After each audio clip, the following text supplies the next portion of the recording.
ప్రముఖ తమిళ నటుడు డిఎండికే అధినేత 71 ఏళ్ల విజయకాంత్ కన్నుమూశారు. చెన్నైలోని మియాట్ ఆసుపత్రిలో చికిత్స పొందుతూ ఈరోజు ఉదయం తుది శ్వాస విడిచారు.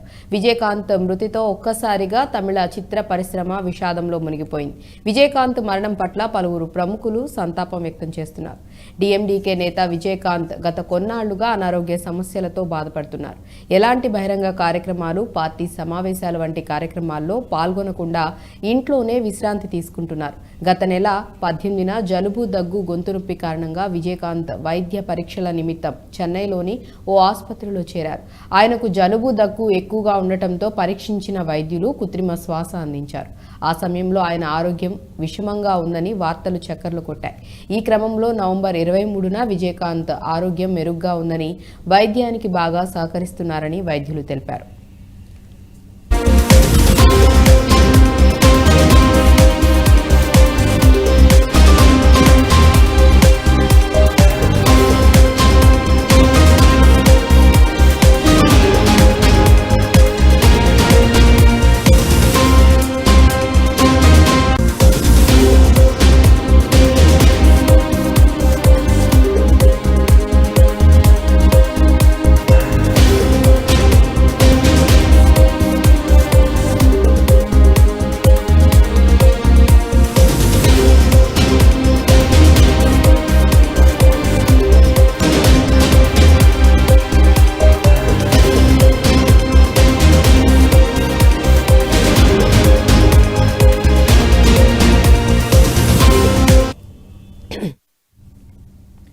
చికిత్స అనంతరం ఈ నెల 11న విజయకాంత్ను డిశ్చార్జ్ చేశారు. ఇటీవలే డిఎండికే వర్కింగ్ కమిటీ సాధారణ సమావేశాల్లో కూడా విజయకాంత్ పాల్గొన్నట్లు తెలుస్తోంది.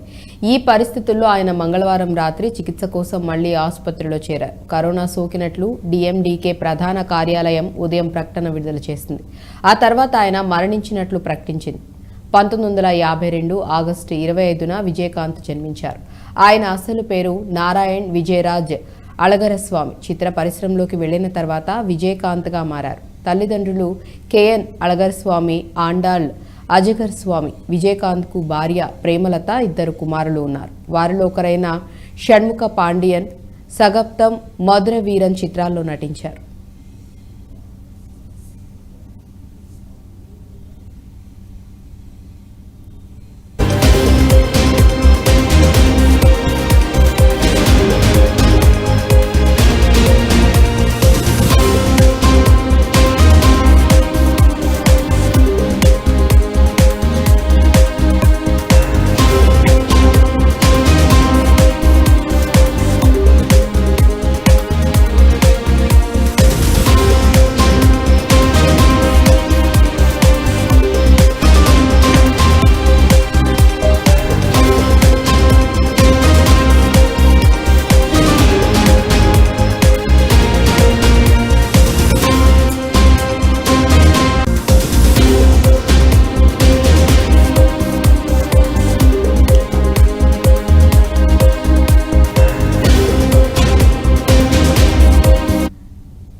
ఇక విజయకాంత్ మృతికి సంబంధించి మరింత సమాచారం మా ఇన్పుట్ ఎడిటర్ న్యూస్ డెస్క్ నుంచి సంజయ్ లైవ్లో అందిస్తారు. సంజయ్, చెప్పండి, దీనికి సంబంధించి మీ దగ్గర ఉన్న అప్డేట్స్ ఏంటి?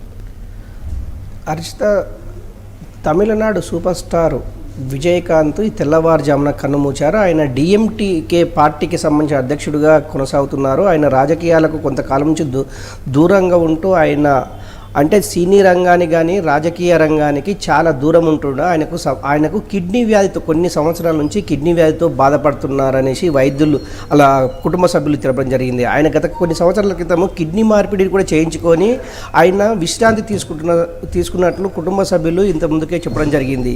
ఈయన తెల్లవారుజామున చనిపోయినంటే తమిళనాడు సినీ పరిశ్రమ మొత్తం ఈరోజు అంటే సినిమా షూటింగ్లు కావచ్చు, అదేవిధంగా థియేటర్లో సినిమాలు మొత్తం బ్యాన్ చేశారు ఈ ఒక్కరోజు.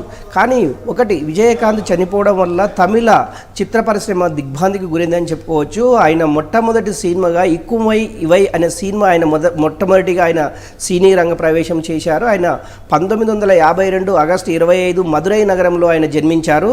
ఆయన కుటుంబ సభ్యులు వాళ్ళకు పేరెంట్స్ మొత్తము చెన్నైలోనే సెటిల్ కావడం జరిగింది. నిజంగా కూడా విజయకాంత్ చనిపోవడము అటు రాజకీయ రంగంలో కానివ్వండి, ఇటు సినీ రంగంలో కానీ కొంత ఆయన అనుచరులు కావచ్చు, ఆ పరిశ్రమలకు సంబంధించినటువంటి వ్యక్తులు కావచ్చు, విజయకాంత్ చనిపోయిన మరణ వార్త తెలుసుకుని వెంటనే పూర్తిగా దిగ్భ్రాంతికి గురైనట్టు చెప్పుకోవచ్చు. ఇదే విధంగా సినీ పరిశ్రమలు ప్రముఖులు కావచ్చు, అదేవిధంగా రాజకీయ ప్రముఖులు చాలామంది ఇప్పటికే అతన్ని ఆ మృతదేహాన్ని సందర్శించేసి నివాళులు అర్పించడం జరిగింది. ఈయనకు అంటే గత కొన్ని రోజులుగా అనారోగ్యంతో ఆసుపత్రిలో చికిత్స పొందుతున్న విజయకాంత్ ఈ తెల్లవారుజామున చనిపోవడానికి ముఖ్య కారణాలు ఏమై ఉండొచ్చు అనేది ఒకటి డాక్టర్లు ఇంతవరకు అయితే వెల్లడించలేదు. కానీ కాకపోతే ఆ పార్టీకి సంబంధించినటువంటి ఒక ముఖ్య నేత మాత్రము విజయకాంత్కు కరోనా సోకినట్లు ఆయన అంటే ఇప్పటికైతే ప్రెస్ ముందుకు వచ్చేసి ఎక్కడ కానీ చెప్పలేదు. కాకపోతే ఆయన ఆ సన్నిహితులతోటి చెప్తున్నటువంటి సమాచారం ప్రకారము అతనికి కరోనా సోకింది. ఆ కరోనా అతనికి ఆల్రెడీ ఆరోగ్య అంటే ఊపిరితిత్తులకు సంబంధించినటువంటి జబ్బు, అదేవిధంగా కిడ్నీలకు సంబంధించినటువంటి రెండింటిని అతని గత కొన్ని సంవత్సరాల నుంచి వేధిస్తుందనేసి ఆ పార్టీకి సంబంధించినటువంటి ముఖ్య నాయకులు చెప్పడం జరిగింది.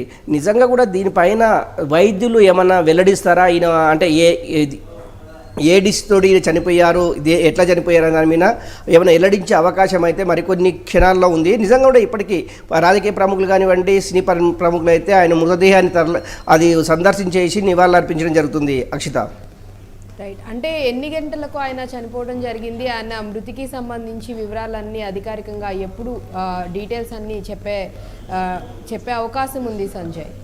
అక్షిత, మొత్తమైన ఆమె తెల్లవారుజామున ఆయన అంటే మంగళవారం నుంచి ఆయన ఆరోగ్యం పూర్తిగా విషమైందనేసి వైద్యులు అయితే చెప్పలేదు. కానీ వాళ్ళ కుటుంబ సభ్యులైతే చెప్పడం జరిగింది. మంగళవారం ఉదయం ఆయన ఆసుపత్రిలో అది అడ్మిట్ కావడము, ఈరోజు థర్స్డే, ఈరోజు గురువారము, ఈరోజు తెల్లవారుజామున 7 గంటల ప్రాంతంలో ఆయన మృతి చెందినట్లు డాక్టర్లు వెల్లడించారు. ఆ మృతదేహం నిజంగా కూడా అంటే ఒకటి కొన్ని అనుమానాలు వ్యక్తమవుతుంది. అంటే ఒకటి నిజంగా కూడా కరోనా మళ్ళీ మన ఇండియాకు విజృంభించింది. అదే ఇప్పటికీ మన హైదరాబాద్లో కావచ్చు, కేరళ కావచ్చు, ఆంధ్రప్రదేశ్లో కొంతమంది కరోనాతోటి చనిపోయినట్లు కూడా వైద్యులు ప్రకటించారు. అందులో భాగంగా విజయకాంత్ ఇప్పటికే ఊపిరితిత్తుల వ్యాధితోటి, అదేవిధంగా శ్వాసకోశకు సంబంధించినటువంటి వ్యాధితోటి, అదేవిధంగా కిడ్నీలకు సంబంధించిన వ్యాధితోటి బాధపడుతున్నారు. ఎందుకంటే కరోనా అనేది ఓన్లీ శ్వాసకోశకు సంబంధించింది కనుకనే ఆయన చనిపోయినట్లు, ఈ కరోనా సోకి చనిపోయినట్లు కుటుంబ సభ్యులు కానివ్వండి, పార్టీకి సంబంధించినటువంటి నాయకులు చెప్తున్నారు. కాకపోతే దానికి సంబంధించిన డాక్టర్లు ఇంతవరకు ఇది కరోనా వల్ల జరిగిందా లేకుంటే కిడ్నీ వల్ల జరిగిందా అనేది ఇంతవరకు అయితే వెల్లడించలేదు. దీనిపైన వైద్యులు కానివ్వండి లేకుంటే కుటుంబ సభ్యులు కానీ దీనిపైన కొన్ని క్షణాల్లో, కొన్ని గంటల్లో వెల్లడించే అయితే అవకాశం ఉంది. Akshita, right. Thank you Sanjay.